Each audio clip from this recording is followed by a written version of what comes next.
Buenas tardes a todos los que estáis aquí presentes y a los que creo que nos están viendo online, que son bastantes.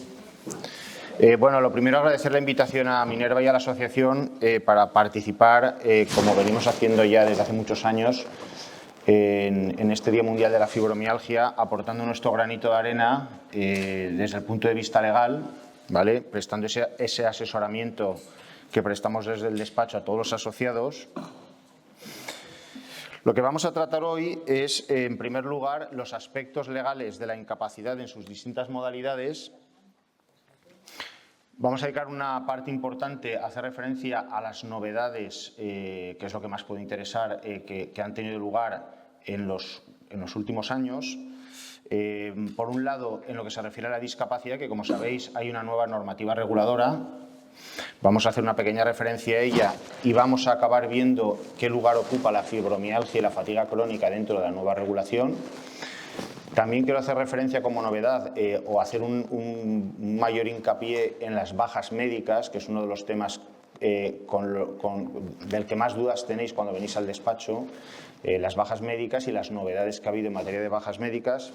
Y por último, también voy a hacer referencia a un nuevo derecho que precisamente se ha reconocido hace 10 días, en relación con un artículo que yo redacté en la última revista de la asociación, y es el derecho a continuar en la empresa para aquellos que estáis trabajando y se os reconoce una incapacidad, el derecho a continuar en la empresa después del reconocimiento sin que el reconocimiento de la pensión implique la extinción del contrato de trabajo. ¿Vale? Terminaremos la ponencia haciendo referencia a cuál es la situación de los afectados en la actualidad ante la sanidad pública, en qué lugar os encontráis por parte del Instituto Nacional de la Seguridad Social a la hora de solicitar una incapacidad permanente, y por último ante los tribunales, ¿vale? ¿Qué posibilidades tenemos con estas enfermedades de que nos reconozcan una pensión de incapacidad? ¿Por dónde vamos a empezar? Pues en primer lugar vamos a empezar por diferenciar conceptos, ¿vale? Que a menudo se confunden. Se habla de incapacidad laboral, se habla de incapacidad permanente, a veces habláis de incapacidad total, de discapacidad, sin saber muy bien a qué nos estamos refiriendo. En realidad, los conceptos que hay que tener claros son dos, ¿vale? Que son los que tenéis en pantalla. Como digo, hay confusión entre ellos, pero en realidad las diferencias son muy profundas entre ambos conceptos. Por un lado está el concepto de la incapacidad permanente, ¿vale? Que viene definida legalmente. Bueno, entre ambos conceptos, incapacidad y discapacidad, como iremos viendo conforme avance la ponencia, existen profundas diferencias. Diferencias en cuanto a la definición legal, que es lo primero que vamos a contemplar. Hay diferencias respecto de las personas que van a ser destinatarias o que van a poder acceder o que pueden acceder a cada una de ellas. Los procedimientos son diferentes, las administraciones competentes son diferentes y, por último, lógicamente, el resultado final es diferente en cada uno de los casos, ¿vale? Como podemos ver, por un lado tenemos lo que se llama la incapacidad laboral, también llamada incapacidad permanente, que viene definida en la Ley General de la Seguridad Social en el artículo 193.1 y que es una definición que viene a decirnos, por un lado, quiénes son los sujetos destinatarios y luego cuáles son los requisitos que hacen falta para que se reconozca esta incapacidad permanente, ¿vale? Como podéis leer, la incapacidad permanente es la situación de la persona trabajadora, y ahora vienen los requisitos, que ha estado sometida a tratamiento médico, que después de ello presenta reducciones anatómicas o funcionales, ojo, que tienen que ser graves,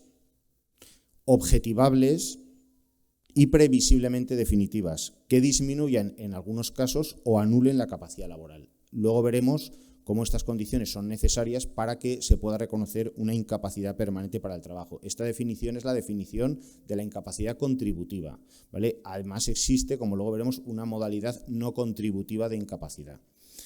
Por otro lado está la discapacidad, que como se indica en la diapositiva es un término genérico. Ya me estoy refiriendo a la terminología que se utiliza en la nueva normativa reguladora, que comprende diversas circunstancias, ¿vale? Deficiencias físicas, psíquicas, sensoriales, limitaciones en las actividades, restricciones en la participación y, por último, incluye también las barreras ambientales.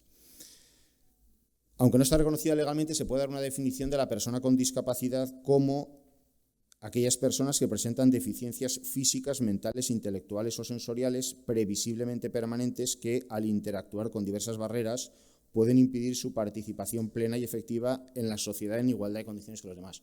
Al final leemos esto y es un poco denso, ¿no? Yo creo que en materia de discapacidad, que es con lo que vamos a empezar, yo voy a dar unas pinceladas. Aquí realmente la que domina el tema, que ahora mismo no la veo, es Coque, que estaba por aquí hace un momento y que yo sé que ha dado charlas específicas sobre el tema de la discapacidad. Bueno, lo primero que tenemos que decir sobre la discapacidad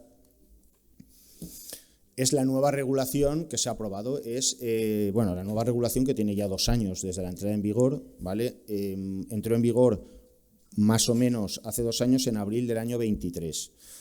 Esta nueva normativa es un Real Decreto, el 888/22, que ha venido a sustituir la anterior normativa reguladora de la valoración de la discapacidad, que era una norma que tenía 25 años, era del año 1999. ¿Qué deciros de la nueva norma? Bueno, pues tiene un total de 15 artículos que se extienden a un texto de 400 páginas, ¿vale?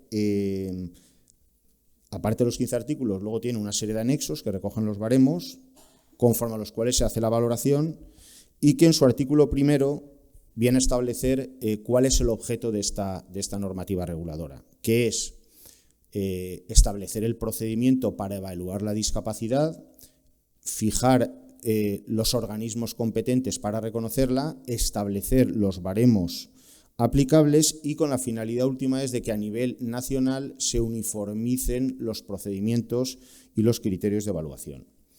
Como se indica en la diapositiva, la discapacidad es importante. Bueno, diremos en primer lugar que la administración competente para reconocerla es lo que antes era la Consellería de Bienestar Social, que actualmente se llama Consellería de Servicios Sociales, que puede solicitar la discapacidad cualquier persona que tenga esas deficiencias que hemos comentado, limitaciones o restricciones, que la discapacidad, una vez reconocida, no da derecho al reconocimiento de ayudas económicas directas, sino el acceso a una serie de beneficios de tipo fiscal, en materia de declaración de la renta, de tipo laboral, reserva de puestos de trabajo, reserva en la administración pública y otras ayudas a nivel normalmente de tipo municipal, ¿no? Desde tema de transporte público, matriculación de vehículos, etcétera. En este caso lo que conviene es que cada uno acuda a su municipio y se informe de cuáles son las ayudas que se reconocen con la discapacidad. Decir también que la discapacidad, a la hora de valorarla, se lleva a cabo una valoración objetiva, ¿vale? Conforme a esos baremos que he mencionado, que aparecen recogidos en la norma y que se contemplan en los anexos. Como he dicho, son un total de 6 anexos. El anexo más amplio es el anexo tercero, que valora la deficiencia global en cada uno de los órganos del cuerpo. Luego tenemos otros anexos, que son el de la limitaciones en la actividad, restricciones en la participación y barreras ambientales. ¿Cómo se mide la discapacidad? Una de las diferencias importantes con la incapacidad es en porcentaje. La incapacidad se distingue en grados de incapacidad y la discapacidad en porcentajes. El porcentaje que puede ser reconocido a cada persona puede ser de un 2%, de un 10%, de un 40%, es decir, puede salir resultado de la valoración que se haga de las patologías, conforme a los baremos, sale un porcentaje total. Aquí los porcentajes relevantes son el del 33% y el del 65%. A menudo en el despacho explico que es lo mismo tener un 33% de discapacidad que tener un 44%. Es decir, a efecto de poder acceder a los beneficios que conlleva la discapacidad, lo importante es alcanzar el 33%. Y para acceder a unos mayores beneficios se requiere un 65%, como ahora luego veremos, la posibilidad de acceder a la pensión no contributiva de incapacidad. Decir también, como sabrá todo el mundo que ha solicitado la discapacidad y le ha llegado la resolución, que la discapacidad te la pueden reconocer de forma permanente o con carácter revisable. Y cuando es con carácter revisable, se indica específicamente que se revisará porque se prevé una modificación de las circunstancias que dieron lugar al reconocimiento. ¿Vale? Visto así un poco en general en qué consiste la discapacidad, me voy a centrar más en el lugar que ocupa la fibromialgia y la fatiga crónica en la nueva regulación. Porque, como sabréis, en la normativa anterior, que ya he dicho que era del año 99, no había ninguna referencia como de manera específica ni a la fibromialgia, ni a la fatiga crónica, ni al dolor como dolor crónico, ¿vale? Que es la diferencia que hay en la actual regulación. Se daba de esta manera una situación paradójica. Bueno, la realidad, y todos aquellos que habíais solicitado la discapacidad seréis conocedores de que prácticamente o no se daba ningún punto o se daban muy pocos puntos por la discapacidad. Y se daba esa situación paradójica de personas que tenían una incapacidad permanente absoluta para trabajar y tenían un porcentaje de discapacidad que no llegaba al 33%.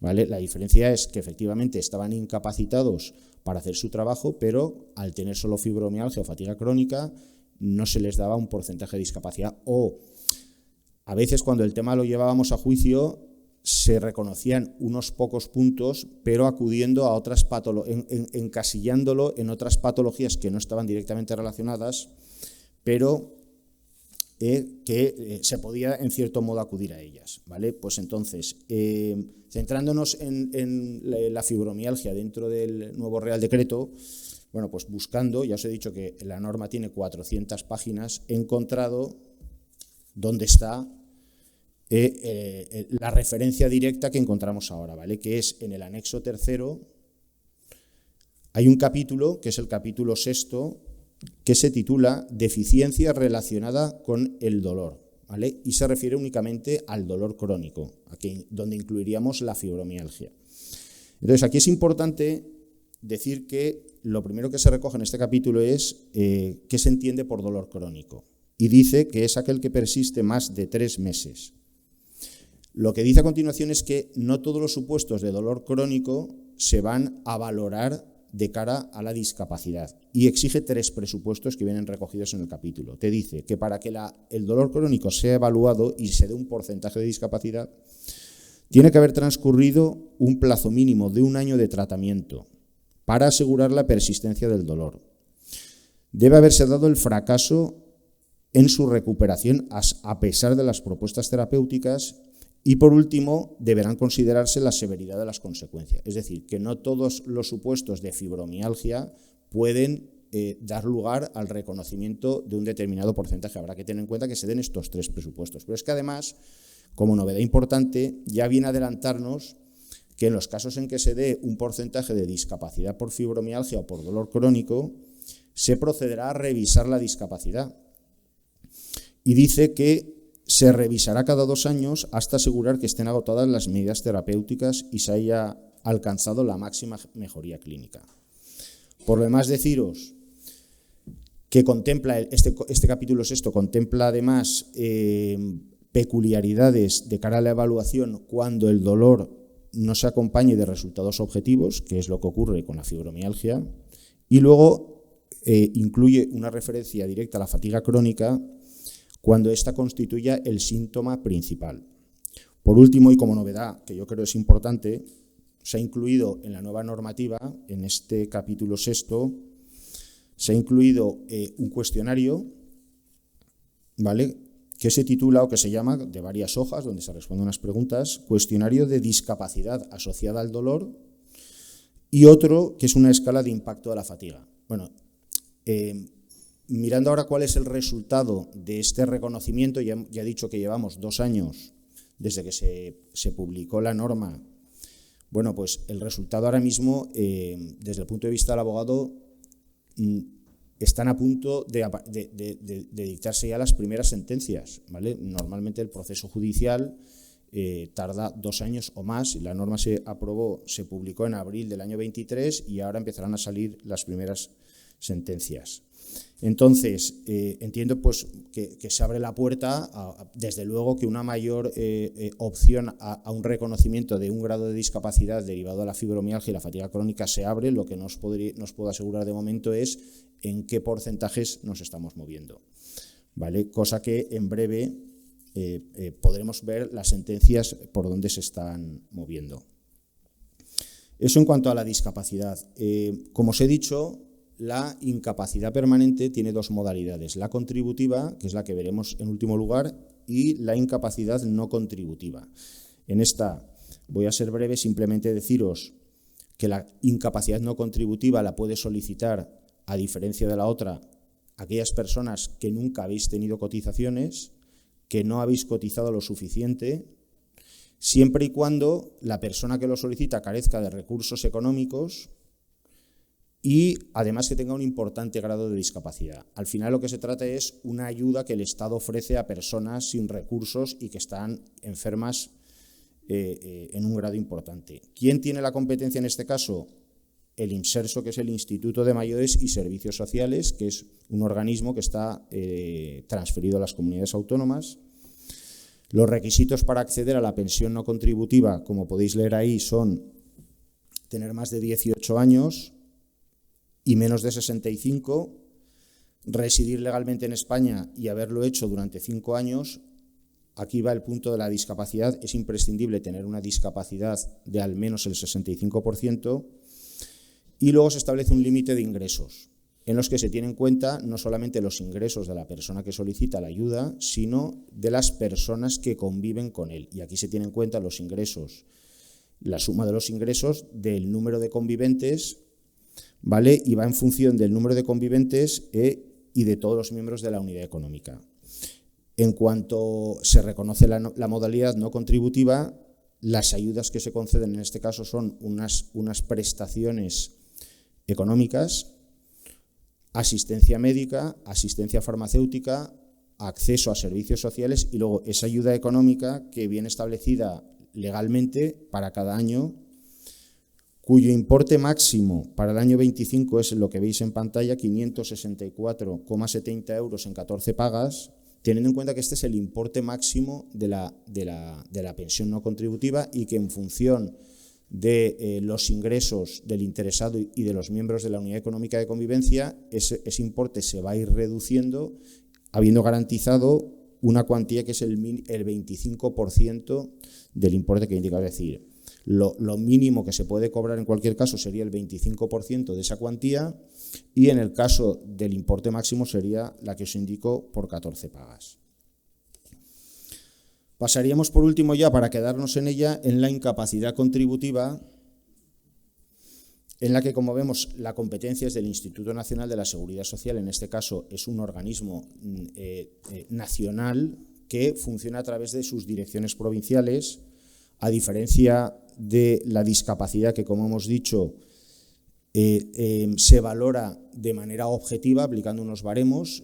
La incapacidad permanente, lo que se valora es la capacidad para trabajar, ¿vale? Es decir, hasta qué punto la persona que está trabajando puede o no realizar su actividad, su trabajo habitual o cualquier tipo de trabajo. Como se indica, en este caso la valoración es subjetiva, es decir, totalmente distinta a la de la discapacidad. En la discapacidad se aplican unos baremos, unas horquillas y se sacan con unas correcciones, unos porcentajes, mientras que en la incapacidad permanente la valoración es subjetiva. Es decir, aquí hay un señor que decide subjetivamente si estamos o no estamos capacitados para trabajar. En este caso, en primer lugar, ese señor es el inspector médico del INS que nos ve y, en caso de que haya discrepancia, en último término, quien va a decidir si estamos o no incapacitados es el juez. ¿Qué es lo que se valora? En el caso de la discapacidad, como hemos visto, esos baremos que salen en los anexos, y en el caso de la incapacidad laboral lo que se valora es la capacidad para trabajar. Y en particular lo que se valora es, por un lado, las limitaciones, es decir, lo importante no es tener muchas enfermedades, sino las limitaciones que nos producen. Van a tenerse en cuenta las limitaciones y, por otro lado, los requerimientos y exigencias del trabajo, en el sentido de que cuanto más exigente sea el trabajo, es más fácil que nos den una incapacidad.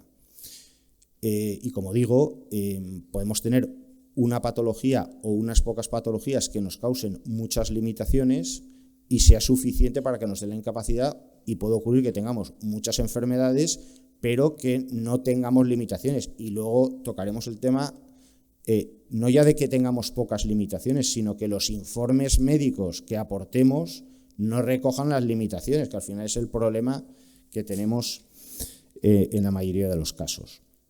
Vale, ¿cuáles son los requisitos para poder solicitar una pensión de incapacidad permanente? Pues los requisitos son estar en alta, en situación asimilada y tener cotizaciones suficientes. ¿Qué se entiende por estar en alta? Pues estar trabajando.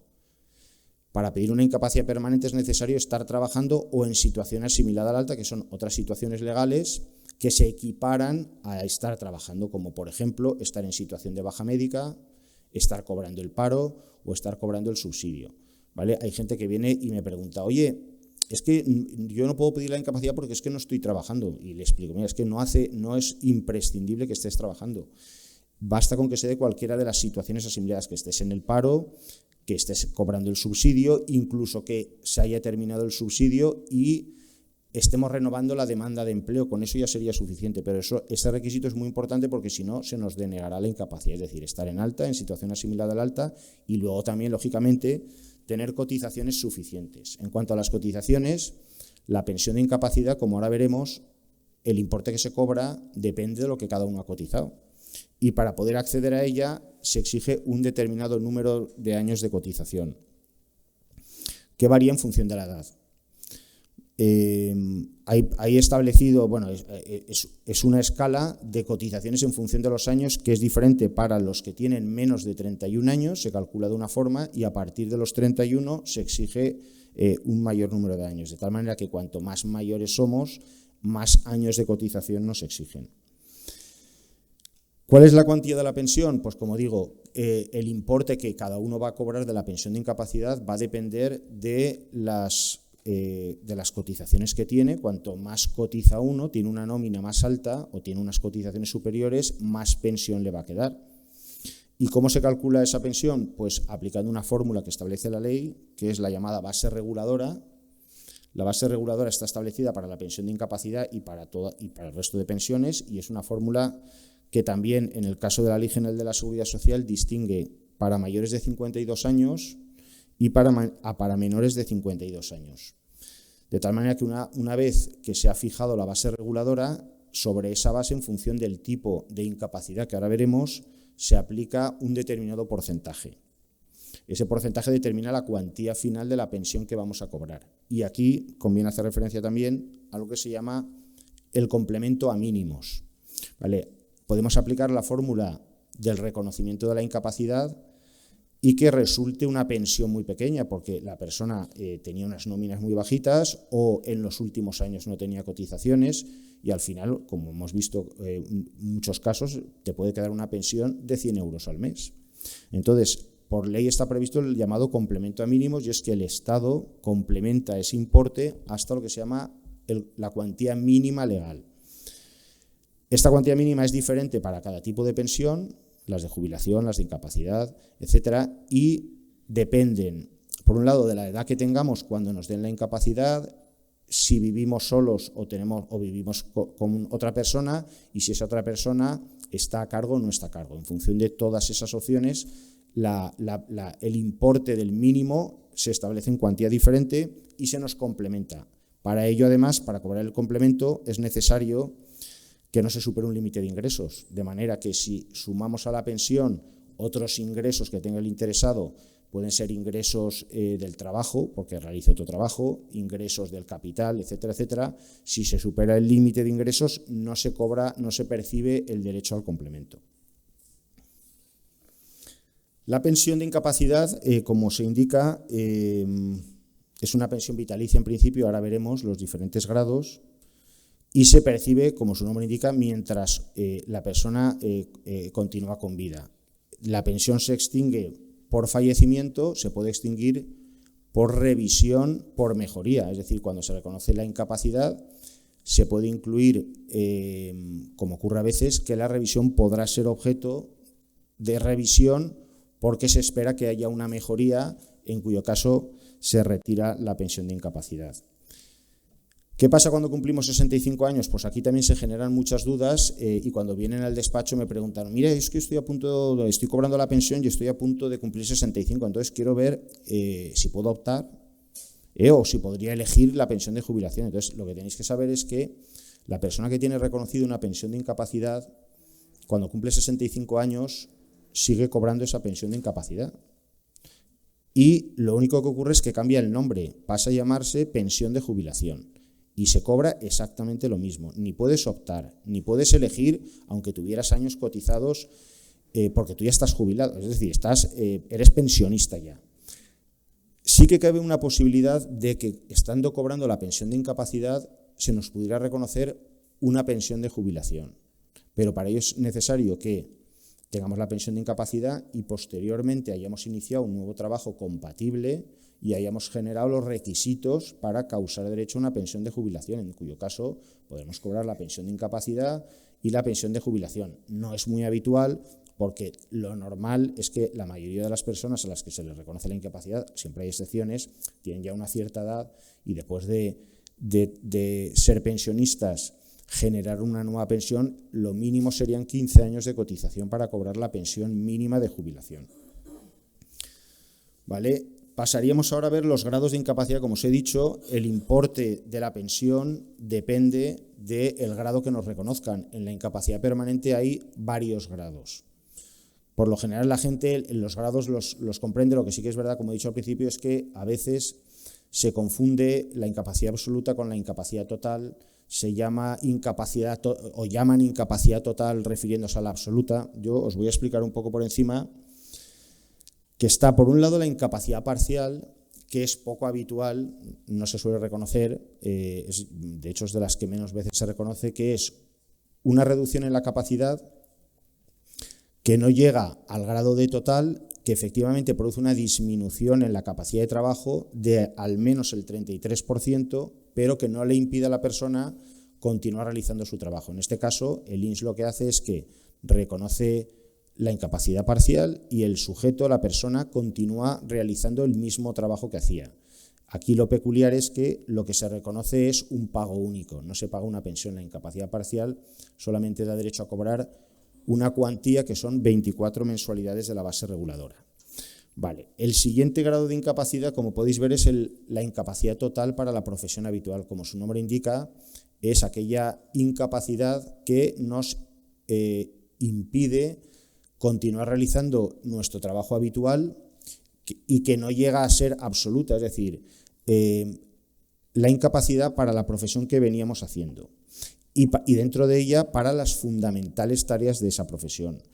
¿Qué se entiende por trabajo habitual? Trabajo habitual es el que la persona que solicita la incapacidad ha estado realizando durante los 6 meses anteriores.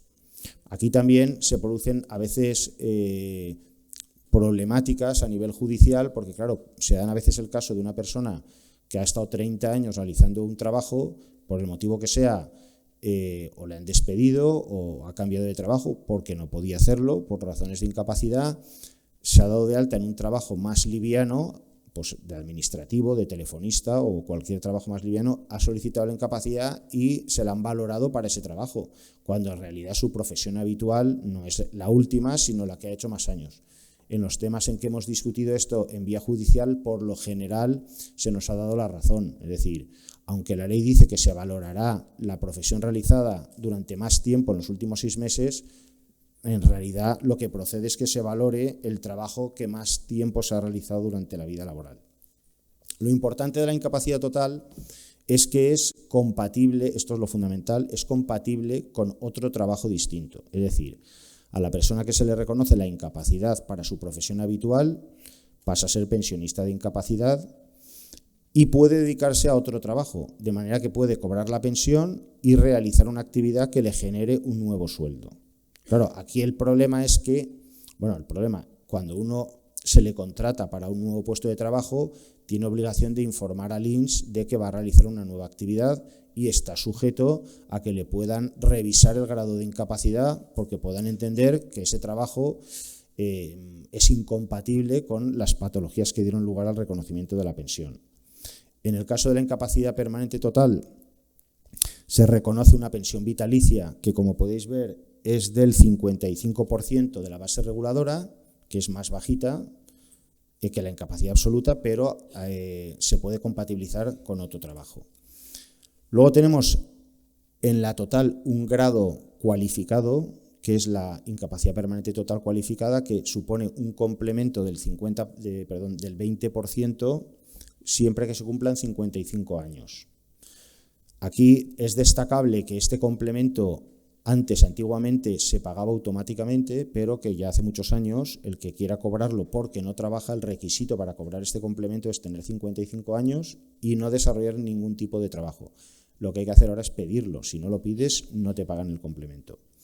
Destacar también que desde hace ya años este complemento del 20% también se reconoce a los autónomos que cumplen estas condiciones. Y como se indica ahí, se supondría un incremento de la pensión hasta un 75%. Luego está la incapacidad absoluta, que es la incapacidad para realizar cualquier tipo de trabajo y que da lugar, como podéis ver, a un porcentaje del 100% de la base reguladora. Y lo más destacable de esta incapacidad es que no podemos realizar ningún trabajo. Y por último, estaría la gran invalidez, que actualmente, y a raíz de la ley que os he comentado que se aprobó hace 10 días, se suprime este nombre de gran invalidez y a partir de ahora hay que llamarla gran incapacidad, ¿vale? En este caso se paga sobre ese 100% de la absoluta un complemento adicional del 50%,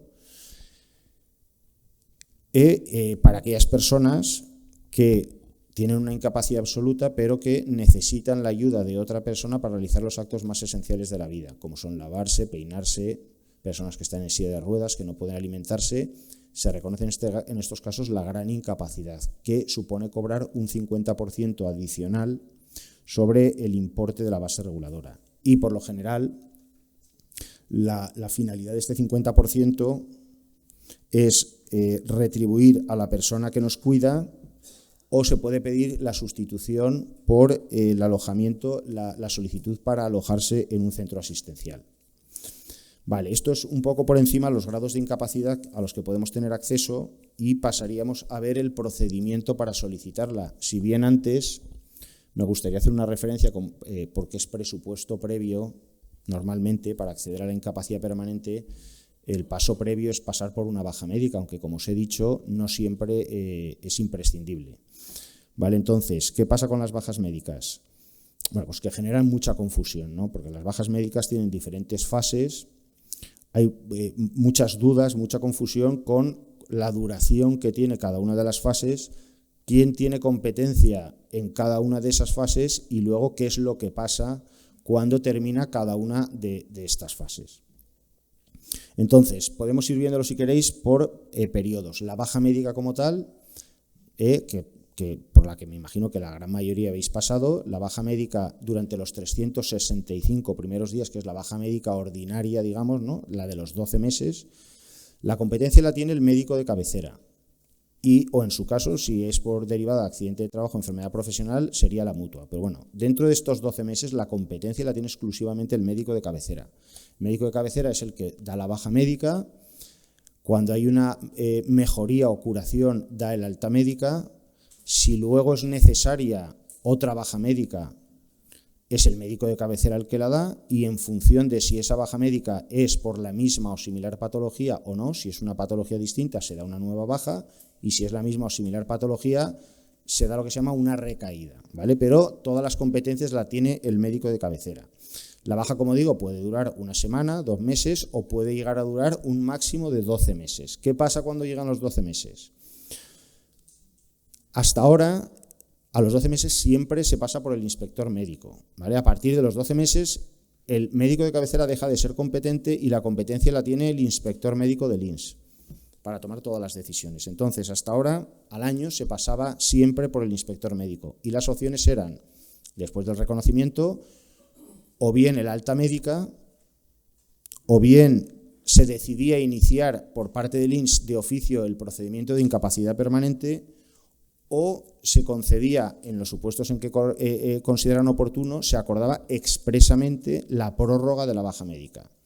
¿Cuál es la novedad importante en materia de bajas médicas? Que me imagino que muchos de vosotros ya habréis experimentado, pues que actualmente las prórrogas pueden concederse automáticamente. Esto significa que si una persona llega a los 12 meses de baja médica y no recibe ninguna notificación ni se le cita a pasar por el inspector médico, debe entender que le han prorrogado la baja. Claro, esto es un problema porque no te notifican nada, estás con la incertidumbre de estoy de prórroga, ¿no? Si tengo que llamar a la empresa, ¿qué pasa? Se concede automáticamente. Tampoco sabemos que la puntualidad en las notificaciones por parte de la administración es relativamente escasa. Entonces, bueno, pues uno se queda en la duda de si le han dado la prórroga, si tiene que hablar con la empresa o no.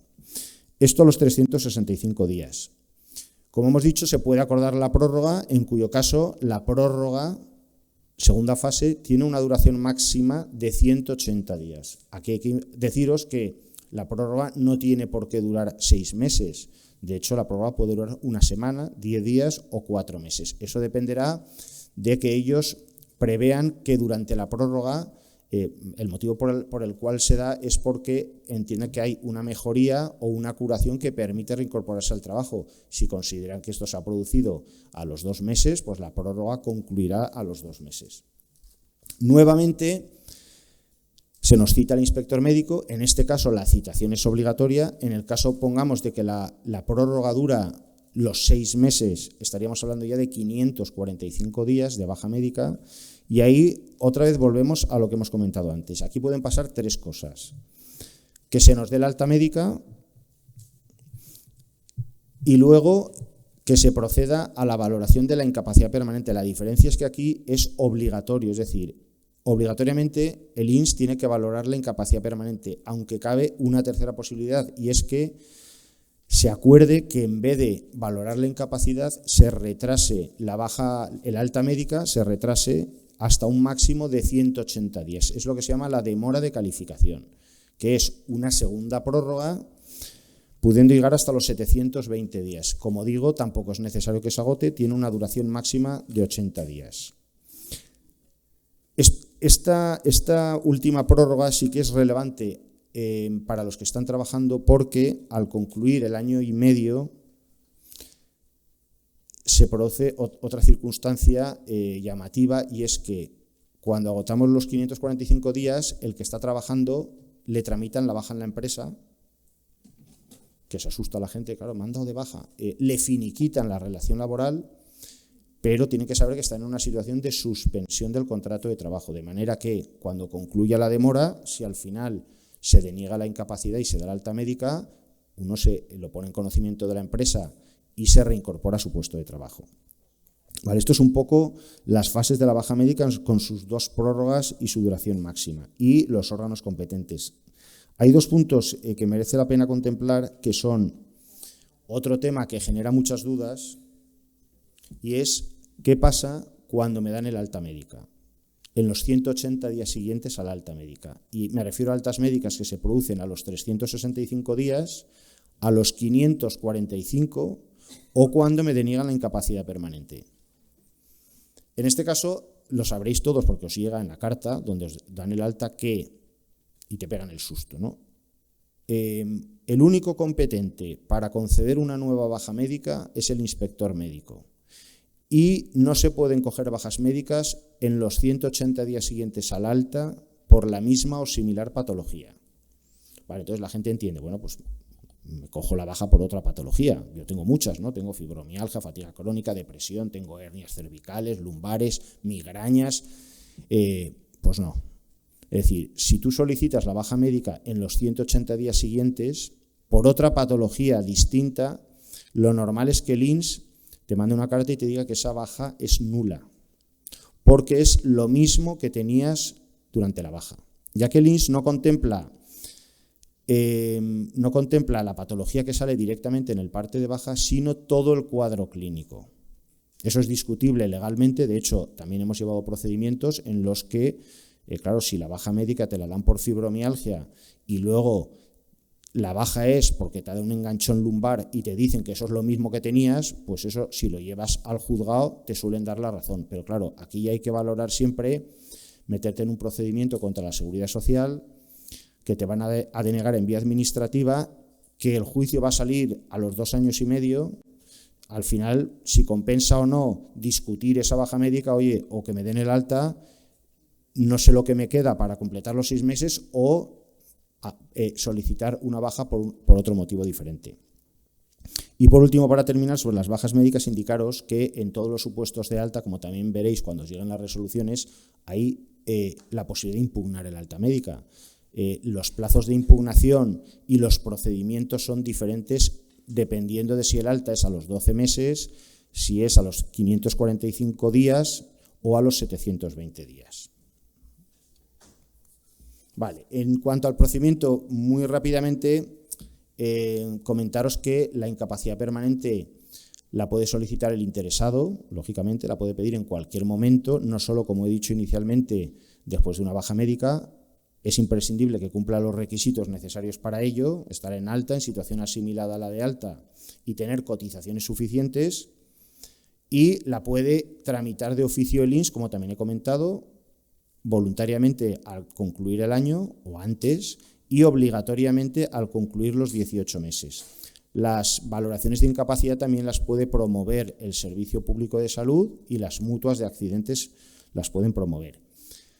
Una vez solicitamos la incapacidad, lo siguiente que vamos a recibir es una citación para ver al inspector médico o, como os he dicho, actualmente se están valorando incapacidades sin visita por el inspector médico, sin valoración presencial.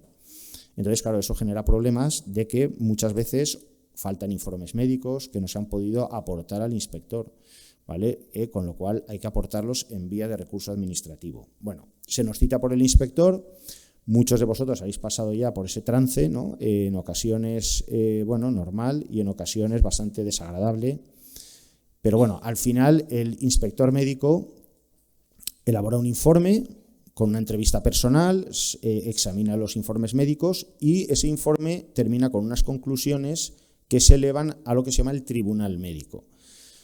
Recomiendo siempre, cuando os valoren la incapacidad, que solicitéis, porque eso no hace falta hacer ningún recurso, se puede solicitar, que os remitan el informe del inspector médico, porque viene recogido todo lo que considera el INS respecto de vuestras patologías y las conclusiones. A veces nos llevamos la sorpresa de que ese informe, que en principio no te lo entregan, concluye por el inspector que te tendrían que dar la incapacidad. Es decir, el inspector dice que considera que es valedera de una incapacidad permanente.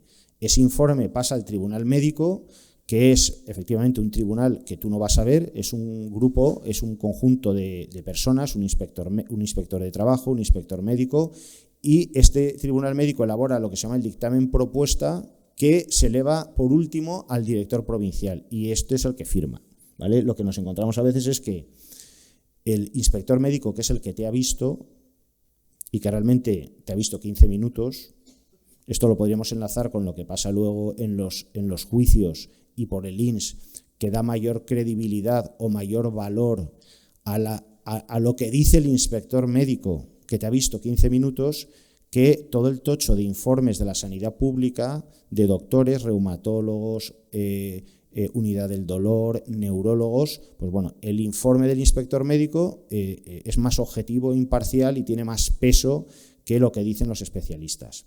Bueno, lo que decía es que al final hay ocasiones en que ese informe, en la conclusión, lo que informa el tribunal médico es que debería otorgarse la incapacidad, y a pesar de eso, la resolución es denegatoria. Por eso digo que conviene siempre pedir ese informe del inspector médico. Vale, llegamos a la resolución. La resolución puede ser estimatoria o desestimatoria, ¿vale? En caso de que nos deniegan la incapacidad, tenéis que saber que el que está trabajando se tiene que reincorporar a su puesto de trabajo. Es decir, el hecho de que queramos impugnar la resolución no implica que uno tenga que seguir su marcha normal. Se reincorpora al trabajo y luego tiene que ver cómo lidia con esos 6 meses en los que tiene que trabajar y sigue estando enfermo. Ya os digo que esto es las dudas que más se generan, con lo que más vienen al despacho. De hecho, lo comentamos siempre, es decir, ¿qué hago ahora? Es decir, me han dado el alta, me han denegado la incapacidad, me tengo que incorporar al 100% a mi trabajo y yo no me puedo coger una baja en 6 meses. Es dramático, ¿vale? La resolución puede ser estimatoria, en cuyo caso, bueno, hasta ahora la concesión de la pensión para los que trabajabais suponía que automáticamente se os extinguía el contrato de trabajo. Finiquito y ya está. Y había además una reserva de puesto para aquellos casos en los que la concesión incluye una coletilla que decía que podrá ser objeto, por el tipo de patologías, podrá ser objeto de revisión por agravación o mejoría, por mejoría en este caso, en cuyo caso ya se preveía que se iba a revisar y en esos casos tenemos una reserva de puesto por si acaso nos la quitan, poder reincorporarnos. Bueno, esto enlaza con la reforma que os he comentado, novedad de último minuto, y es la Ley 2/25, que ha modificado 2 artículos del Estatuto de los Trabajadores de manera que se reconoce como derecho la posibilidad de continuar trabajando en la misma empresa en la que estábamos en el caso de que nos reconozcan la incapacidad, ¿vale? Antes se extinguía el contrato y ahora se abre un procedimiento. De tal manera que desaparece la extinción automática y lo que establece la ley es que solamente se extinguirá el contrato si la persona interesada no quiere continuar en la empresa, si la empresa no le puede adaptar el puesto de trabajo que tenía o si no le puede ofrecer otro que haya disponible y que sea compatible con su estado. En estos 3 casos se extinguirá el contrato. ¿Qué ocurre cuando el trabajador le dan la pensión de incapacidad y dice, oye, yo voy a continuar en la empresa, o por lo menos a ver qué me ofrecen? La obligación es la de informar por escrito en el plazo de 10 días naturales desde que le llegue la carta que le concede la incapacidad a la empresa de que su intención es la de seguir trabajando. Entonces se abre un plazo de 3 meses en los que la empresa tiene que hacer los cambios necesarios, es decir, adaptar el puesto que tenía, adaptarlo, o si no lo puedo adaptar porque, y aquí entran un poco los conceptos indeterminados que siempre llevan las leyes y que habrá que esperar al desarrollo reglamentario, la empresa puede decir que ese cambio le produce o le supone una carga excesiva, ¿vale? Simplemente las opciones son adaptar el puesto, ofrecerle otro distinto que sea compatible con su estado, o si no lo hace en ese plazo de 3 meses porque no puede ofrecerle un puesto, no puede adaptarlo, tendrá que comunicarle por escrito y motivadamente que no se lo puede ofrecer. Y procederá entonces a la extinción del contrato. Entonces, el trabajador que esté interesado informa a la empresa y la empresa tiene 3 meses para llevarlo adelante. Si no lo puede hacer, lo comunica por escrito al trabajador, oye, no tenemos puesto, motivadamente y por escrito. Y en ese caso, una vez comunicado, el trabajador deberá ir al INS y solicitar que le paguen la pensión, porque mientras se desarrolla este procedimiento, hasta un máximo de 3 meses, se le van a seguir pagando las prestaciones de IT. Es decir, que aunque ya tenemos reconocida la pensión, vamos a seguir cobrando la IT hasta que este procedimiento finalice. Y luego hay un punto muy importante, y es que en el caso de que la empresa nos ofrezca un puesto adaptado, el puesto que tenía antes adaptado o un puesto que sea incompatible, no se cobra la pensión de incapacidad. Es decir, tendremos trabajo en la empresa, pero no cobraremos la pensión de incapacidad. Solamente hay un supuesto en el que se podría cobrar, que es el mismo que había antes. Perdonadme que es un poco lioso. Si la empresa me ofrece un puesto compatible, es decir, me puede adaptar mi puesto, en ese caso no cobramos la pensión, me puede dar un puesto que sea incompatible, en ese caso no cobramos la pensión, o un puesto compatible, en cuyo caso cobramos la pensión y el sueldo. ¿Qué diferencia había con la situación de antes? Que antes, si me daban la incapacidad, se extinguía el contrato y muchas veces la empresa decía, oye, yo te ofrezco otro puesto compatible, pero es en un nuevo contrato, es decir, se extinguía el contrato y voluntariamente la empresa me lo ofrecía, de tal manera que había gente que trabajaba en la misma empresa cobrando la pensión y el sueldo. Ahora eso desaparece, es decir, ahora no se extingue el contrato, te puede ofrecer la empresa al final un puesto que sea compatible y sin extinción cobrarías la pensión y el nuevo sueldo. Vale. Bueno, en cuanto a la impugnación, esto ya es puramente de abogado, simplemente y muy rápidamente deciros que hay una vía administrativa y una vía judicial con unos plazos que son obligatorios, la reclamación administrativa previa y la vía judicial. Los plazos para interponer las reclamaciones, tanto de la reclamación previa como la demanda, es de 30 días hábiles desde que os llegue la carta. Y ojo con abrirlo, porque ahora lo hace todo el mundo, las descargas online telemáticas, eso es una notificación. Si te descargas la notificación online, ya está computándote el tiempo para reclamar. Ojo con eso. Y luego también informaros que las reclamaciones administrativas previas ahora mismo están tardando del orden de, estamos ya casi en los 8 meses para resolver la reclamación administrativa previa. A partir de la pandemia eso se ha hecho una pelota que se ha empeorado además más con la DANA, y ahora estamos en 8 meses cuando la ley habla de 45 días. Y en la vía judicial la demanda, el plazo es de 30 días y a nivel judicial están saliendo los juicios en torno a los 2 años. ¿Vale? Si a ello luego le sumamos un recurso de suplicación, en caso de que fuera desestimatorio, habría que añadir otro año más. Y por último, y para terminar, no quiero dejar pasar, haceros una breve referencia a cuál es la situación en la que os encontréis los afectados por fibromialgia y fatiga crónica de cara, por un lado, a la sanidad pública, de cara al INS y de cara a los tribunales. Bueno, yo de cara a la sanidad pública quiero decir que es evidente que se han producido avances, los avances se han producido ya hace muchos años, ¿vale? Tenemos la posibilidad de acceder a las bajas médicas, que en vuestro caso pueden llegar a durar hasta 12 meses. Raro es el caso en que con una fibromialgia se concede una prórroga. El motivo del alta, chocante, pero es el de mejoría que permite reincorporarse a uno al trabajo. Y lo que dice el INS, o en este caso cuando se valora el alta, es que los que padecéis fibromialgia no presentéis signos inflamatorios, los balances articulares son normales y que no se pueden objetivar las limitaciones funcionales. Esa es la contestación del INS para denegar la fibromialgia. Como digo, hay avances, no voy a entrar en el tema de los protocolos. Hay protocolos ya desde hace muchos años a nivel tanto nacional, el Ministerio de Sanidad, como a nivel de la Generalitat, para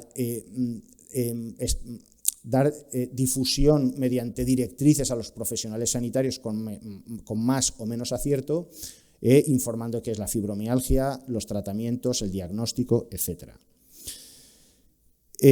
A pesar de esto, que ha habido avances, mi opinión personal es que la situación de los asociados es que estáis en una situación de desamparo, en realidad, a fecha actual, por 2 motivos. Primero, porque se os ha cerrado la puerta a los especialistas, ¿vale? Entonces, a quien le ha diagnosticado la fibromialgia se le han cerrado las puertas, porque ahora ha de ser tratada por el médico de cabecera. Entonces, ni reumatólogo, ni unidad del dolor, ni neurólogo. Y en el caso de que alguno consiga llegar, una única visita y alta médica. Y que te trate el médico de cabecera. Para mí ese tema es dramático para los afectados. El segundo tema es el que ya he comentado de las bajas médicas. Oye, agotas los 12 meses de baja y tú estás igual. Tienes que trabajar o no incluso, pero oye, no puedes cogerte una baja médica en los próximos 6 meses. Situación dramática, totalmente dramática, porque ¿qué haces? Me doy de baja voluntaria en el trabajo, me pido una excedencia, situación dramática. Y por último está el otro problema y es el del INS, que hace 20 años no reconocía la fibromialgia como enfermedad incapacitante y a fecha de hoy tampoco la reconoce. Y los argumentos que os he explicado aquí son de lo más variado, ¿no? El que más se utiliza es de que es una enfermedad que cursa brotes y que por lo tanto cuando tenga un brote que se coja una baja médica y el resto del tiempo pues que haga marcha. Lo que yo explico cuando me mantiene este argumento en juicio es que la persona que tiene fibromialgia cuando no tiene brote está mal y cuando tiene brote está muy mal. Es decir, que aunque no tenga brote, no puede realizar su profesión habitual o, en su caso, ninguna profesión. Alega también el INS que la enfermedad no produce secuelas definitivas o, por lo menos, no están objetivadas y, por lo tanto, que debe continuar con el tratamiento médico. Con lo cual, oiga, mire, ya lo valoraremos más adelante. Vuelve usted a pedir la incapacidad dentro de 2 años a ver si tiene suerte. Otro problema, otro argumento que utiliza el INS es que, oiga, es que usted no le está tratando a ningún especialista. Hombre, claro, no me tratan porque no me dejáis ir al especialista. Es decir, usan ese argumento en nuestra contra, precisamente, de que no aportamos informes de especialista. Y por último, y en vía judicial, se nos echa en cara cuando queremos llevar a un médico de la sanidad pública, que ya es difícil que vengan, que, oiga, es que este señor no puede ser perito porque está a favor del paciente. Y el inspector médico, ¿de dónde es? Del INS. Y su informe es objetivo e imparcial. Y el médico de la sanidad pública que le lleva viendo 20 años no puede venir porque es imparcial. porque es parcial, perdón. Y por último, para concluir, simplemente y muy rápido, deciros que, no basta el mero diagnóstico para que una persona le dé una pensión de incapacidad. Los tribunales vienen exigiendo pues, que esté confirmado por varios especialistas, que los síntomas sean severos. Normalmente, para que se dé una pensión de incapacidad en vía judicial, han de ser fibromialgias severas, ¿vale? Que la patología no atienda a los tratamientos, que lleve una serie de años de tratamiento, y también es muy importante la contundencia de la medicación. No es lo mismo que tome uno paracetamol para el dolor que se estén tomando derivados de la morfina, opioides, que es el caso. Y por último, los medios de prueba con los que contamos los abogados son los informes médicos, con la problemática que os he dicho de obtenerlos, la dificultad cada vez mayor de obtener informes de los especialistas, y luego la presencia en juicio de un médico perito, que a veces es necesario y en otras ocasiones, en mi opinión como abogado, no es necesario. ¿Vale? Y con eso concluiríamos la charla. Muchas gracias.